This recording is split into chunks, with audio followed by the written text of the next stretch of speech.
Hi, everyone. Good afternoon. Hope you're all enjoying the 2019 Sloan Sports Analytics Conference.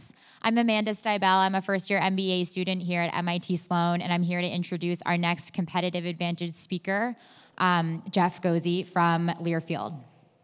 Thanks. Hi, everybody. So nice to meet y'all. Thanks for stopping by. First off, let me just kind of set the baseline expectation. I am nowhere near the smartest person in the room here. If you want the rocket scientists, I think they're right and left and behind us. I'm more of kind of the business guy, going to sort of lay out our thought process today and sort of really the baseline foundations for the analytics work that we're intending to do. So we'll definitely have plenty to share with you guys here. So in my role, I'm the Vice President of Sales Acceleration at Learfield IMG College. So a lot of the work that I'll talk to you guys about today has been sort of based on our initial Learfield setup of 130 college properties and conferences that we represent for our sponsorship sales and multimedia rights. As some of you may know, beginning on New Year's Eve, actually, we are officially merging with our chief competitor, IMG College. So a lot of the things that I'll share with you today, we are actually about to reproduce in mass, and we're basically doubling in size. So I'll go ahead and get started here.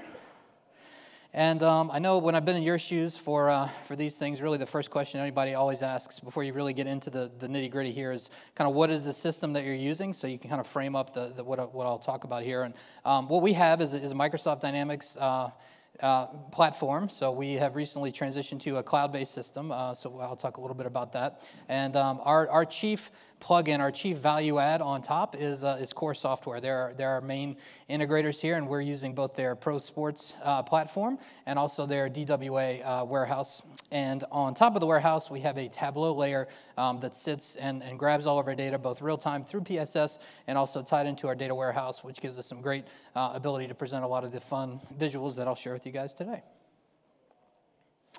I came from the pro sports space, and I thought I was unique in that I came from a two-team environment in New Orleans with the Saints and the Pelicans. I thought, for me, in the sports world, two teams was pretty big, and then I got to Learfield and realized we have 130 things that we're doing. So scale is really a big theme that you'll hear about us, and some of this may be, maybe unique to us and not necessarily as relevant to what you guys are facing. But I think as we kind of go through this, you'll kind of see maybe some similar challenges that you're facing in other areas. So for us, one of the big challenges that I realized when I first took my job here, and I've only been there about 8 months now, is that our seller interface and our system was really not designed for the sellers. It was more of a finance back-end system, and I'll get into that a little bit more. But when we think about the ultimate back-end analytics and all the fun stuff that we want to do, we've got to have sellers using the system, and we really needed to sort of redefine things to get them engaged.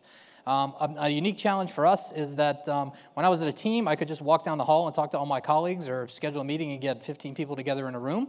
At Learfield, we can't do that. We have 130 properties all across the country, and what's interesting in the college space is that we have a unique dynamic between the back and forth between a specific sports property like Oregon and a national sales division that tries to sell Oregon and Oregon State and Miami and North Carolina all sort of in one, and sort of competing with the NFL type of the world and sort of the buying all of college. So we have some unique interplays between the property and the national side. The other thing that's interesting for us that was a challenge that we really had to think through was how do we have a corporate resource structure, and since we are so kind of spread out and everybody's in different locations, how do we make sure that people are plugged in together and can communicate and really share best practices?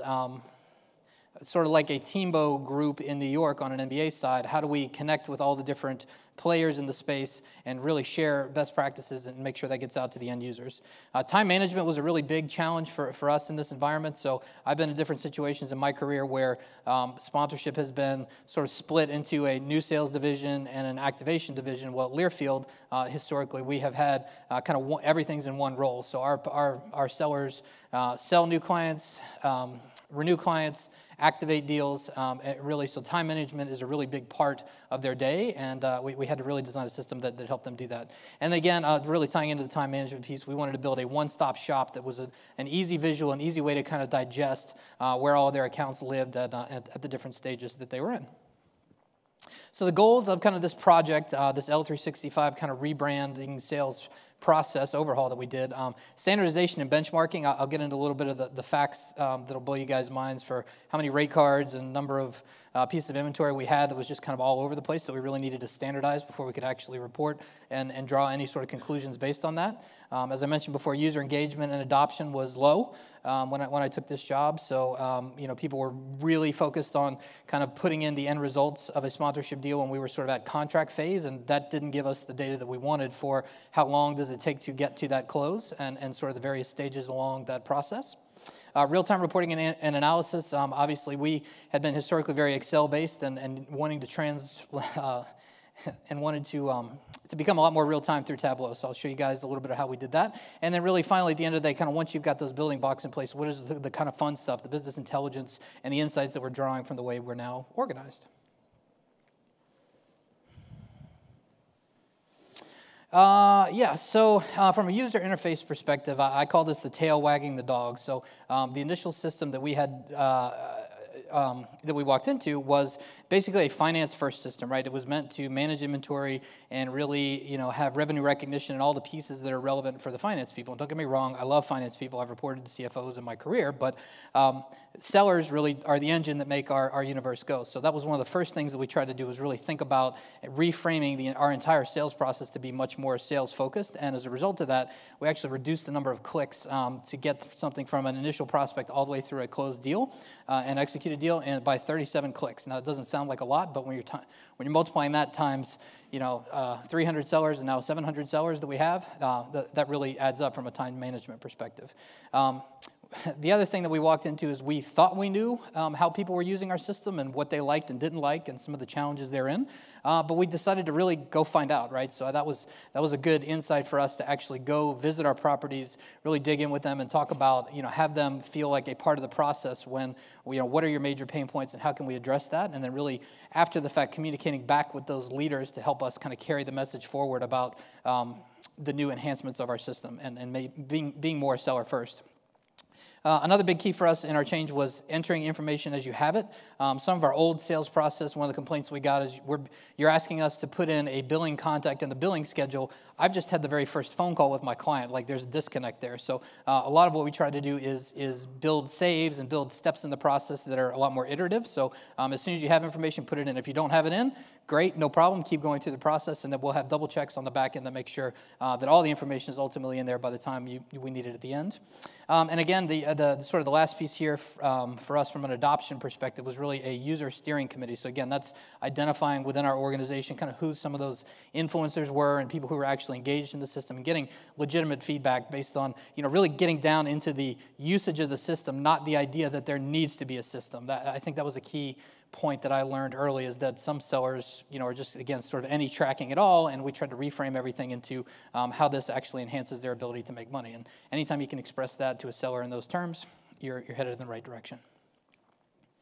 As I mentioned before, some of the dynamics and the communication needs for us communicating from our properties and our national folks. So our properties are spread all over the country, and our national folks are concentrated in our Dallas office. And one of the challenges that we faced was that our inventory was not available real time. Everybody was sort of keeping inventory on 130 individual property spreadsheets, and that doesn't work very well for somebody who's trying to look into selling 40 schools at a time for global pieces of inventory. So as part of our new system, there's also competition for the beachfront property, if you will. So the courtside signage and a lot of the key assets that our national companies are trying to buy. And the result of all that was that anybody looking to pitch a national deal had to make 40 phone calls to 40 separate properties to figure out availability, figure out pricing, and that's just really an inefficient mechanism.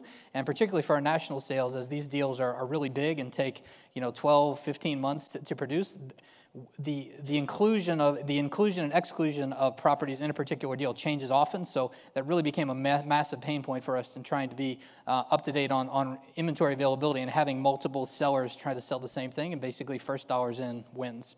And also, maintaining pipeline status, so for a property to kind of know that they were included in a deal early on, and really enhancing that communication to say, I don't want to get into the argument of how dollars are allocated against a particular deal, but I want to know that my property is being considered as a part of a big deal, and I know how far along this deal is. So that was a mechanism we didn't have in before, and really with the ultimate goal of minimizing surprises. So what we'd heard is that for some of our bigger clients, like in Alabama or somebody like that, that they would be totally unaware of, or unaware to some degree, that somebody was pitching a really marquee asset for them, and then they'd just get told, and without very little notice, that they had this particular piece of inventory out to 3 other deals on a local level, and National sort of snatched it out in front of them, if you will. So again, we want a real system to enhance that communication. And a little Titanic reference here for you. So wherever you are, so again on the corporate resource perspective, we have a whole group of resources at our Dallas office charged with supporting our properties. So that's people who are doing great marketing work, building decks, doing research. We have a digital sales team who helps kind of explain the digital products both on the front end before something is sold, and helps on the activation part of that on the back end. And they're so disconnected, right? So we needed an easy way for our people to kind of stay in touch and kind of know what's going on. So again, back to trying to maximize sales rep time. One of the things we did is we built a way that a seller could quickly raise their hand and request support, and something kind of gets routed all the way through the system. So again, it's easy to walk down the hall when you're at a team, but it's really hard to kind of stay connected when you've got 130 properties spread out everywhere. Time management, again, as we're selling, retaining, and activating all in one, time management is really important. Our goal is to free our sellers up with as much sales time and minimize the administrative time that they need to spend in the system as best we can. So, my ultimate idea is, I think of this as an easy button. If I'm a seller and I want an idea on something, I want to hit an easy button and, sort of leverage all the back-end data that I have. If I've got 112 energy deals across our portfolio and we want to sell 113th, I ought to have a pretty good idea of what that deal should look like from the assets that are buying, from where that lead could be sourced. So our goal is to leverage all of our sales analytics in the background and really use this as a communication system to plug these informations and serve the best practices to the sales reps in a quick, efficient fashion. And you'll also see here some of the little icons that I have down there. So that is part of our Insights package that's built into our Microsoft Dynamics front end here on an account record. So those, it doesn't seem like much, but when you've got an account page up and you can hit one button and it's automatically going to search the Sports Business Journal for that account, that's really helping our sales rep time and having them a lot more quick to get the information that they need and the data points, and help them build their decks from a prospecting standpoint. This is a quick highlight of sort of the one-stop shop that I'm talking about. So we spend a lot of time, and my core friends were incredibly helpful and patient with us and trying to get this in a place that really worked for our sellers, but really looking at our deals as they progress through our statuses of, from a renewal that wasn't pitched to an initial fact find, something that's sort of in a presentation that had been presented to the client, and a verbal status waiting on the paperwork, something contracted, and then the deals that were lost. So this is really the sort of a quick visual of the one-stop shop that we're talking about for our folks, and really having this ability to kind of have this as a homepage and then bang into each individual section that they want, depending on their goals for the week, was a real big step forward for them.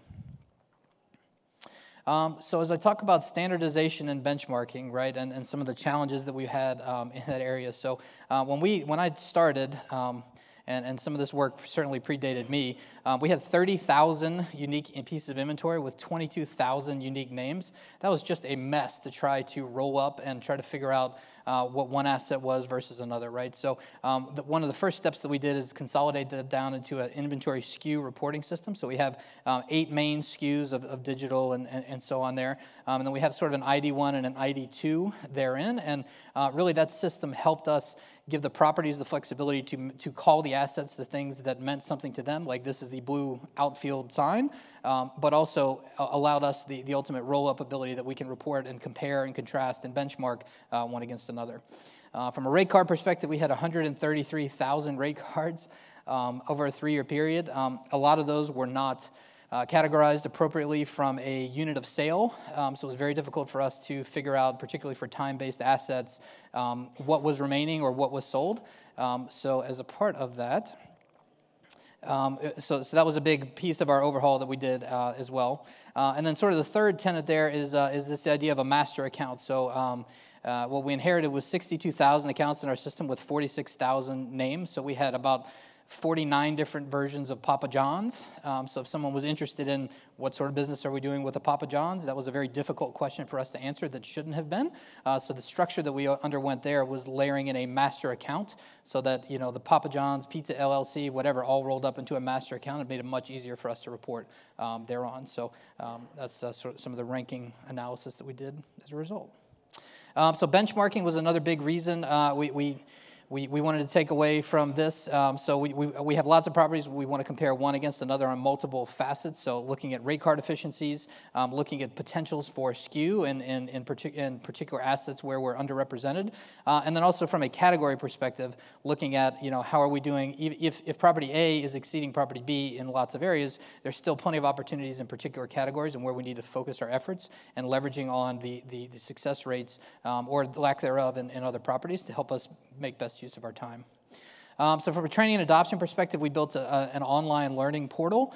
We had fundamentals and role-based courses built there, about over 7,000 courses completed. We gave proficiency exams, which we thought, particularly as we're learning, our sellers are learning inventory was something that was really important for us. And we actually put a lot of effort behind this from a marketing standpoint. We actually got one of our top radio guys to do the voiceover and kind of made it fun and had a little fun with our videos and tried to make it not quite as dry as it typically was. And then we actually brought all of our reps together over a massive 6-week campaign for individual sessions of about 20 at a time so that everybody in our whole company, all the sellers ran through it. So again, I said, we're transitioning from Excel to Tableau. I'll show you guys that in just a second. Our average prep time went from 3.5 days down to 30 minutes. Live inventory and account ownership was really critical for us to kind of get our arms around. The projection of a pipeline, as you can imagine, with that many sellers, trying to keep tabs on what's out there in our pipeline and what we think is going to come in and when from a cash management, cash flow perspective has been very important to us. As we are focusing on adoption, the idea of activity tracking against expectations is sort of the next frontier for us. And it's not my role to set what I think a seller should do, but I want their boss to tell me what they want their seller to do, and then use our system to build that expectation and show their boss where they are against that expectation. So we're in the process of that now. And we've got some specific revenue targets against things like digital and things like that. And a result of the work I just talked about, we can now report against that appropriately.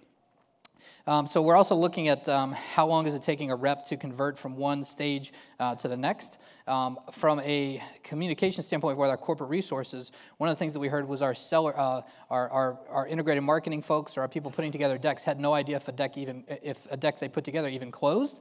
So now we have all of this translated to a digital record so that I can now see one of my support reps, what's been in their queue historically, and I can compare one support resource to another in terms of close percentage and time and things like that. Inventory benchmarking, again, so we have particular thresholds for digital, and we want to make sure that digital is being pitched at a certain level in every deal. We can now have visibility to that.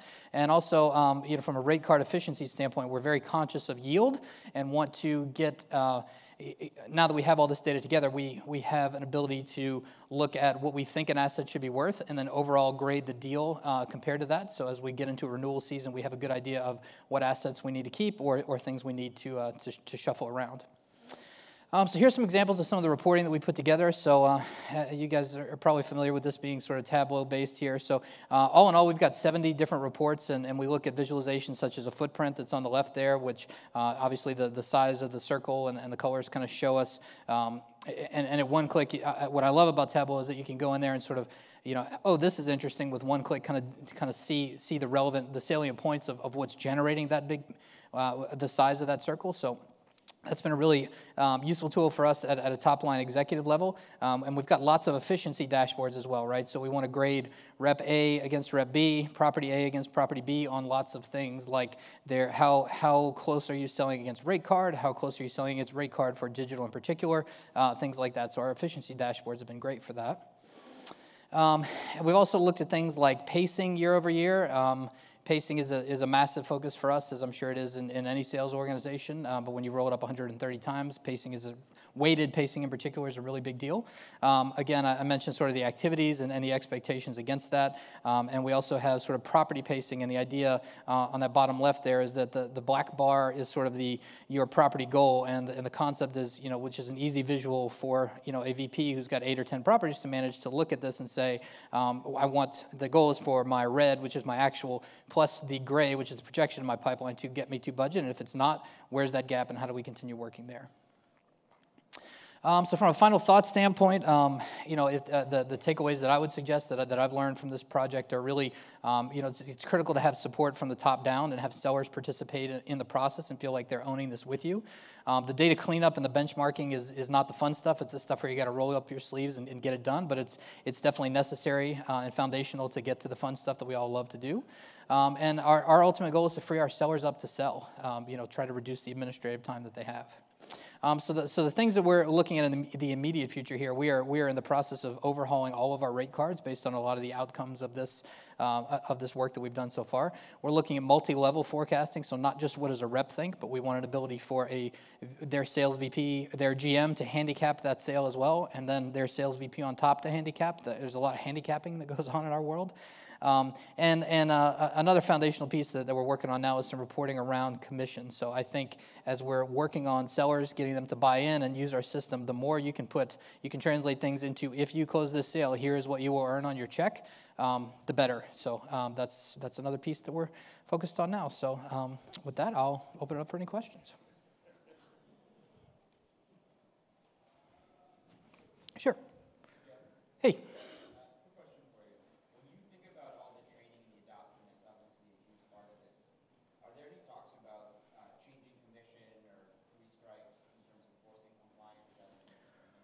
Yep, we've definitely talked about that. So our executive, at our EVP level of sales leadership, we are trying to figure out what does that mean. So they have signed off that adoption of the system is a must, and we're in the process now of talking about what does adoption mean to benchmark against, are you there, are you not there? And as a result of that, it is now meant to be a factor in promotions and things like that. But we haven't quite gotten to a point of withholding commissions, but it has been something that's been on the table.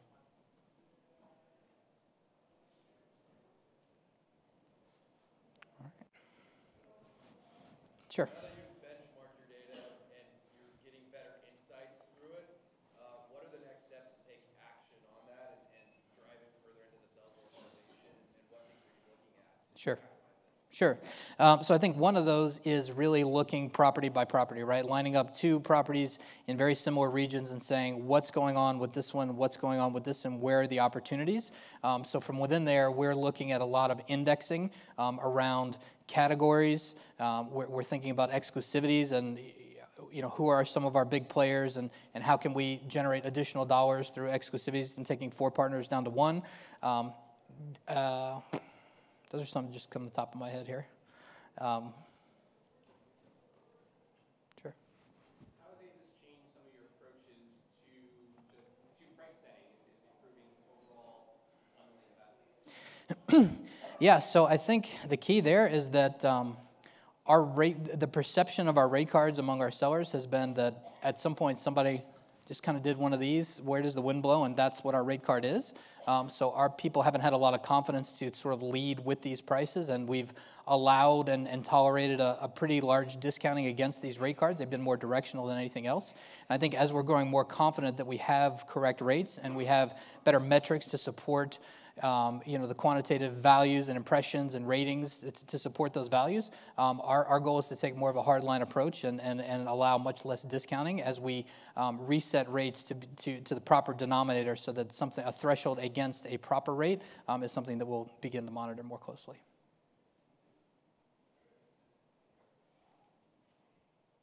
Great. Anybody else? All right. Thanks for having me. Appreciate it.